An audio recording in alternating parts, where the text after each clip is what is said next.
Que le seul vrai Dieu vivant et vrai vous bénisse abondamment au nom triomphant de Jésus-Christ que Dieu a fait asseoir à sa droite dans le lieu céleste et qui intercède pour les croyants. Je rends grâce à Dieu le Créateur pour cette occasion merveilleuse qu'il m'accorde de partager sa parole avec vous qui l'aimez. C'est moi, Tito Ngbanda.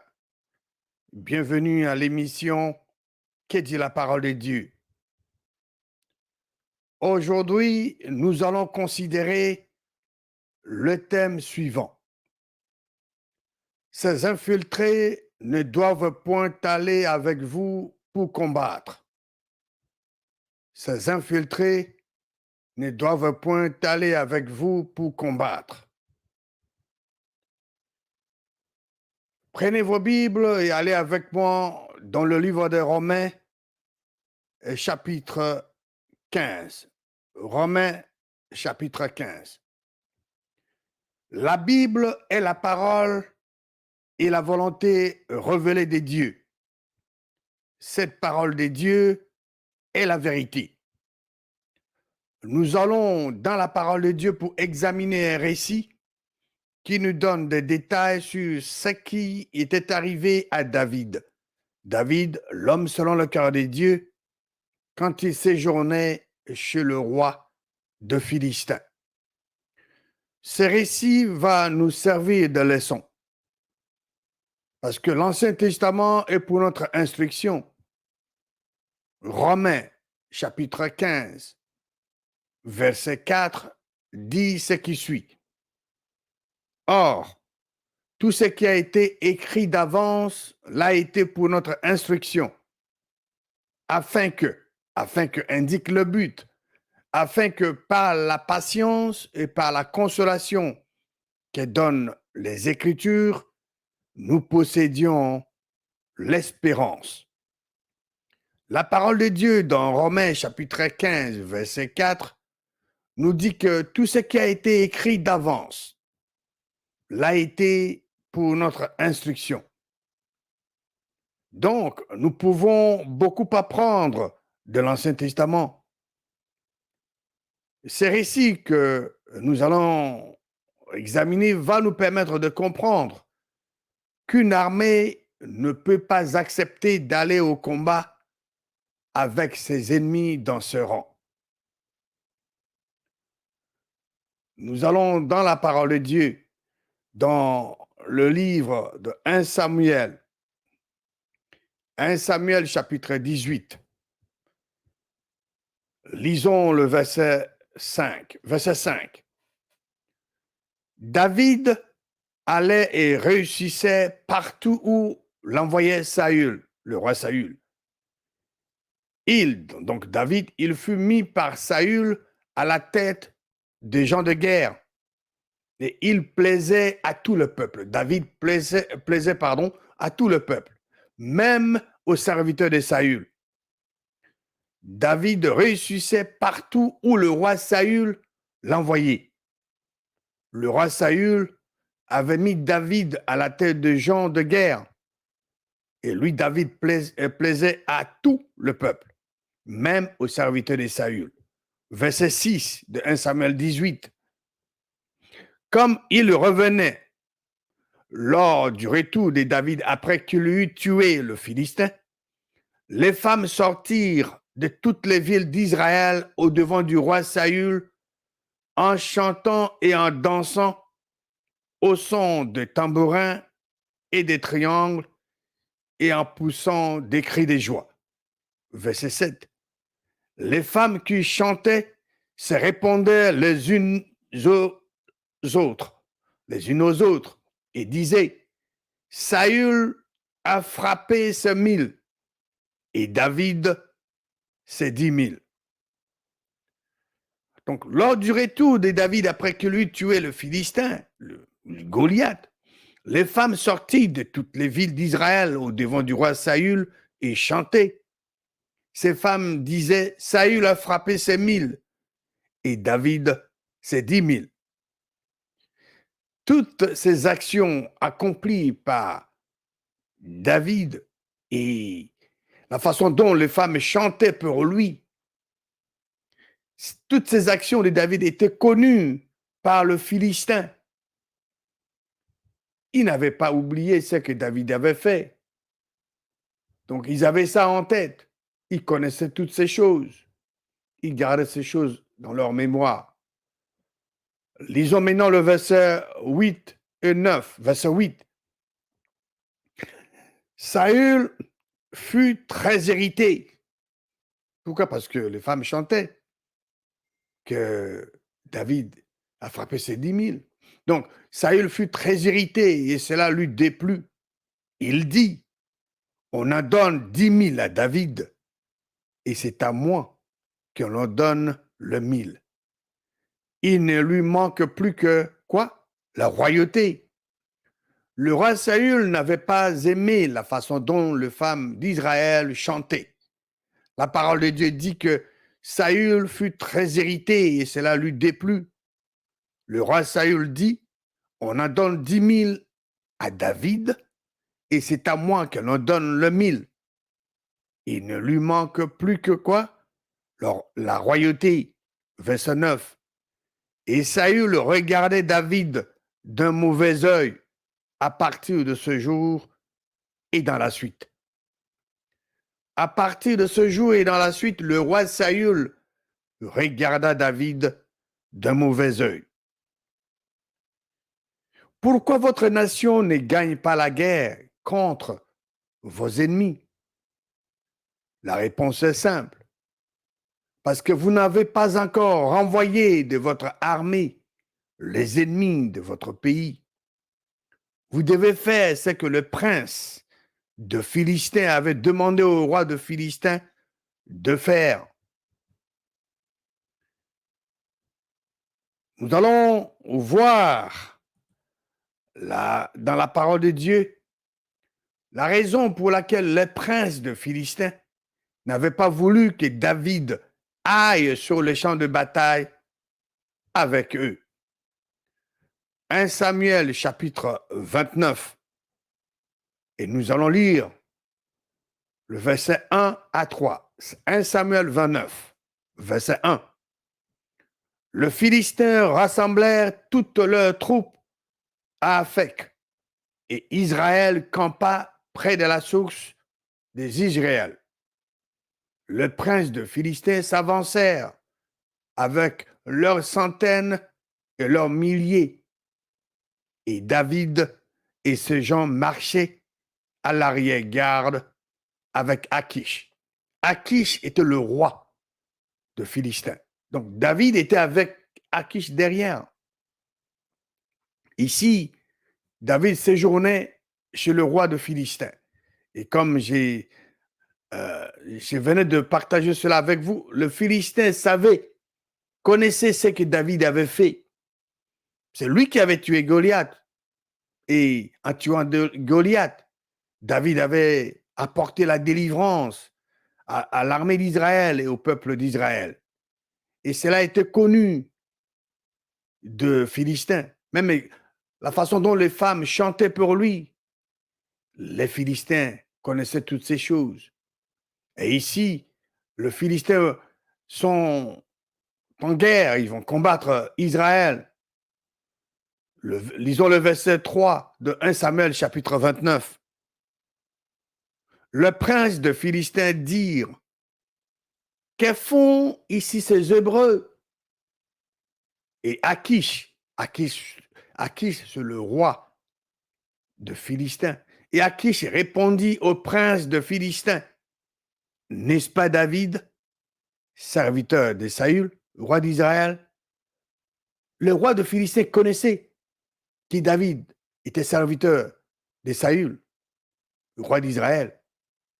Et il continue son discours. Il y a longtemps qu'il est avec moi et je n'ai pas trouvé la moindre chose à lui reprocher depuis son arrivée et jusqu'à ce jour. Achish, roi de Philistin, répondit au prince de Philistin, n'est-ce pas David, serviteur de Saül, roi d'Israël? Le roi Et le prince de Philistin savait avec certitude, il connaissait que David avait servi dans l'armée d'Israël. Le roi continue, il dit, il y a longtemps que David est avec moi et je n'ai pas trouvé la moindre chose à lui reprocher depuis son arrivée jusqu'à ce jour. Les princes de Philistin ont posé une question pertinente au roi. Que font ici ces Hébreux? Nous posons la même question aux dirigeants de votre nation. Que font les ennemis de votre nation dans votre armée? Vous savez, tant que vous aurez dans votre armée les ennemis de votre nation, vous ne gagnerez jamais la guerre contre votre ennemi. Parce que l'ennemi qui est dans votre camp va transmettre toutes les informations de vos forces dans son pays. Lisons maintenant 1 Samuel chapitre 29, verset 4. Verset 4 de 1 Samuel 29. Mais le prince de Philistin s'irritèrent contre Akish. Le prince n'ont pas applaudi la décision du roi, mais la parole de Dieu nous dit ici, le prince de Philistin s'irritait contre Akish et lui dire, donc le prince s'adresse maintenant, il s'adresse au roi et lui dire, renvoie cet homme et qu'il retourne dans le lieu où tu l'as établi, qu'il ne descende pas avec nous sur les champs de bataille, pour quel but? Afin qu'il ne soit pas pour nous un ennemi pendant le combat. Et comment cet homme rentrerait-il en grâce auprès de son maître si c'est notre moyen des têtes de nos gens?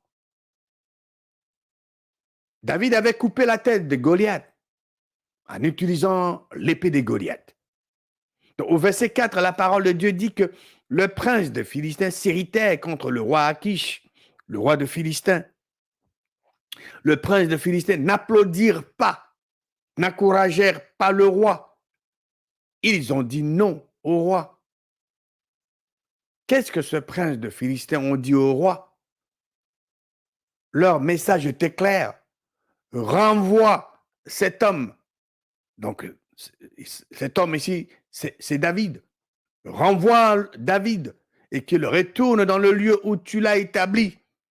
Qu'il ne descende pas avec nous sur les champs de bataille, afin qu'il ne soit pas pour nous un ennemi pendant le combat. Voulez-vous que votre nation gagne la guerre que vous imposent vos ennemis? La réponse est là, très simple. Renvoyez de votre armée tous les infiltrés qui sont originaires de vos pays ennemis, qu'ils retournent dans leur pays et qu'ils ne descendent pas avec vous sur le champ de bataille. Si vous descendez avec eux sur le champ de bataille contre leur pays, ils seront vos ennemis pendant le combat. C'est clair, noir sur blanc. Vous n'avez pas besoin d'un dictionnaire pour comprendre ce que Dieu nous communique dans ce passage.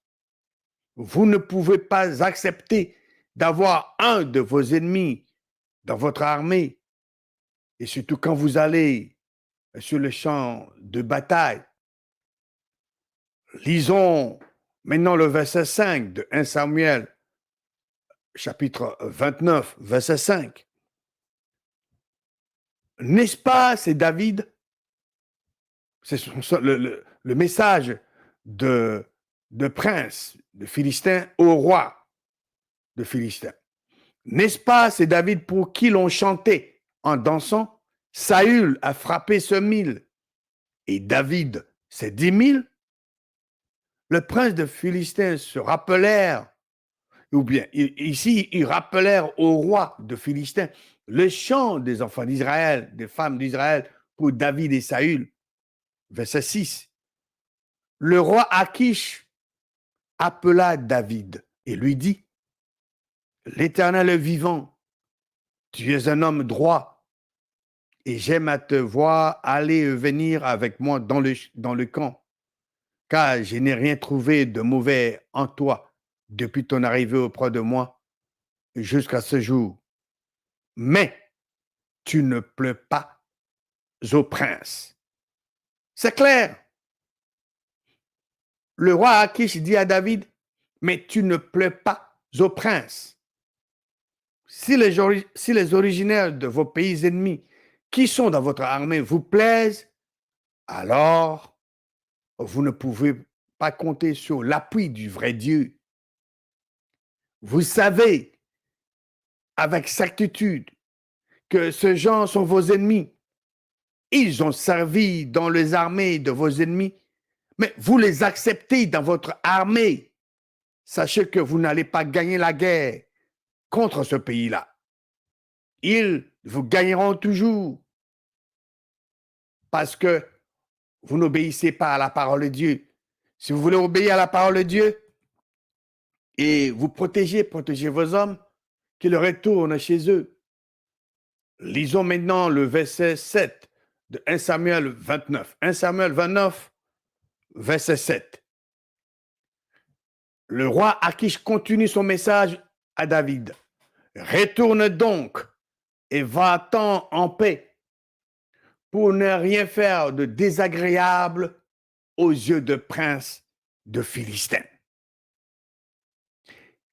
Qu'est-ce que vous faites à vos ennemis que vous avez acceptés dans votre armée quand ils vont faire des choses désagréables sous vos yeux? Verset 8.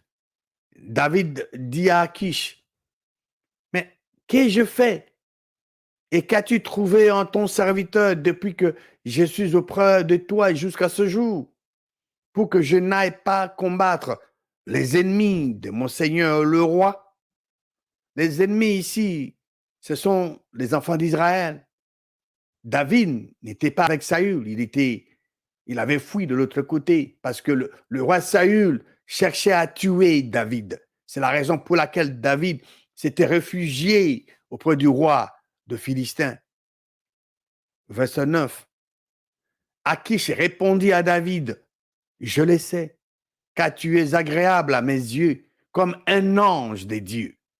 Mais le prince de Philistin dit, il ne montera point avec nous pour combattre. Leur position était claire.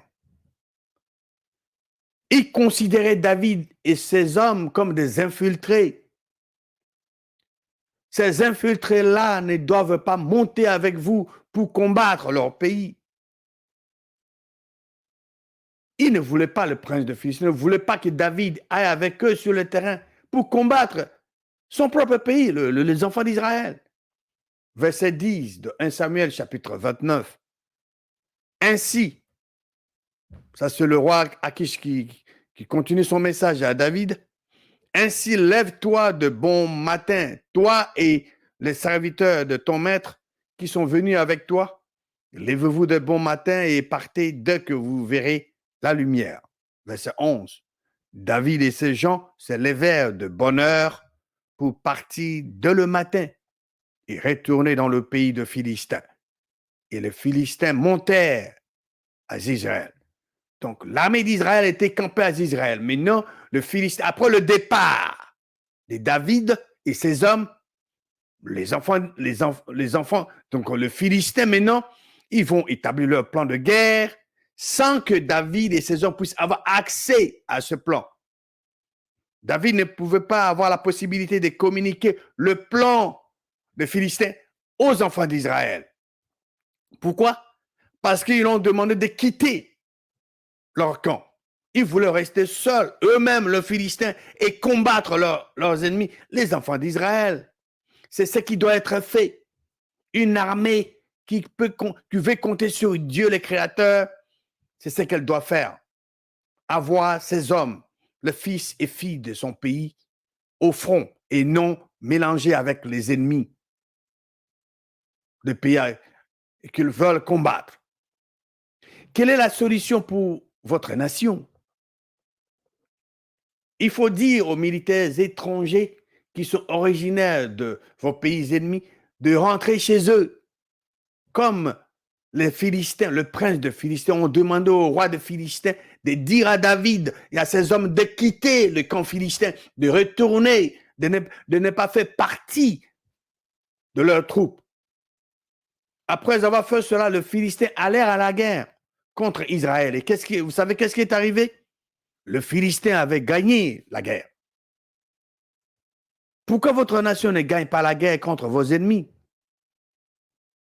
Parce que vous avez au sein de votre armée, au sein de vos forces de défense, le militaire de vos pays ennemis. Parce que vous avez au sein de vos services de sécurité les hommes et femmes originaires de vos pays ennemis. Vous devez identifier dans vos services de sécurité tous ceux qui avaient déjà servi dans le service de sécurité de vos pays ennemis et le renvoyer dans leur pays. Ces infiltrés ne monteront point avec vous pour combattre. C'est le message de prince de Philistins concernant David. David ne devait pas monter avec eux pour combattre. David avait ses hommes. Ils étaient tous des Hébreux, des Israélites. Le message est clair. Ces passages de la parole de Dieu doivent nous interpeller. Nous devons, si nous voulons plaire à Dieu, c'est ce que nous devons faire. Vous devez être irrité contre toute personne qui accepterait que le militaire de vos pays ennemis soit admis dans votre armée. Ça doit vous irriter. Et je voulais ici, pour clôturer, répondre à une autre question. Est-ce que la vengeance est la volonté du seul vrai Dieu? Parce que beaucoup de gens pensant que Dieu est amour, tout ce qu'il fait, c'est d'aimer. Mais quand les hommes et femmes sont maltraités injustement, Dieu parle de la vengeance dans sa parole. Et il y a un exemple que nous allons voir dans sa parole. La vengeance est-elle la volonté du seul vrai Dieu? La vengeance est la volonté du seul vrai Dieu. Dans le livre de Nombres, chapitre 31, l'Éternel parla à Moïse et dit: Venge les enfants d'Israël sur le Madianite. Nous allons dans le livre de Nombres, chapitre 31, et commençons la lecture au verset 1. L'Éternel parla à Moïse et dit, verset 2, Venge les enfants d'Israël sur le Madianite. Tu seras ensuite recueilli auprès de ton peuple. Verset 3. Moïse va faire la volonté du vrai Dieu. Moïse parla au peuple et dit, équipez d'entre vous des hommes pour l'armée et qu'ils marchent contre qui? Contre Madian, afin d'exécuter la vengeance de l'Éternel sur Madian. C'est Dieu le Créateur qui donna l'ordre à Moïse et qui lui dit d'aller venger les enfants d'Israël sur le Madianite. Verset 4. Vous enverrez à l'armée 1000 hommes par tribu. Les enfants d'Israël avaient 12 tribus. Ici, la recommandation est d'envoyer, vous enverrez à l'armée 1000 hommes par tribu de toutes les tribus d'Israël. Verset 5. On leva d'entre le millier d'Israël 1000 hommes par tribu, soit 12 000 hommes équipés pour l'armée. Verset 6. Moïse envoya à l'armée ces 1000 hommes par tribu, et avec eux le fils du sacrificateur Éléazar, Phiné, qui portait les instruments sacrés et les trompettes retentissantes. Verset 7. Ils s'avançaient contre Madian selon l'ordre que l'Éternel avait donné à Moïse, et ils tuèrent tout le mal. La parole de Dieu dit au verset 7 de Nombre 31 que les enfants d'Israël s'avançaient contre Madian selon l'ordre que l'Éternel avait donné à Moïse, et ils tuèrent tout le mal. 12 000 personnes d'Israël avaient exécuté cette mission. Verset 8. Ils tuèrent le roi de Madian avec tous les autres, donc 5 rois de Madian. Ils tuèrent aussi par l'épée Balaam, le faux prophète. Balaam, un fils de Béor. Quelle est la solution la plus excellente pour résoudre ce genre de problème que nous venons d'examiner? Pour éviter la trahison, pour éviter d'être poignardés dans le dos. Ces infiltrés ne doivent point aller avec vous à la guerre. Renvoyez de votre armée ces hommes et femmes infiltrés et qu'ils retournent dans leur pays respectif. Pour éviter la trahison, pour éviter d'être poignardés dans le dos, ces infiltrés ne doivent point aller avec vous à la guerre. Renvoyez de votre armée ces hommes et femmes et que ces militaires retournent dans leur pays respectif. Qu'ils ne fassent plus partie de vos forces de sécurité, qu'ils ne descendent pas avec vous sur le champ de bataille, afin qu'ils ne soient pas pour vous des ennemis pendant le combat. N'acceptez jamais que ces infiltrés aillent avec vous pour combattre. Que Dieu vivant et vrai vous bénisse abondamment au nom triomphant de Jésus-Christ.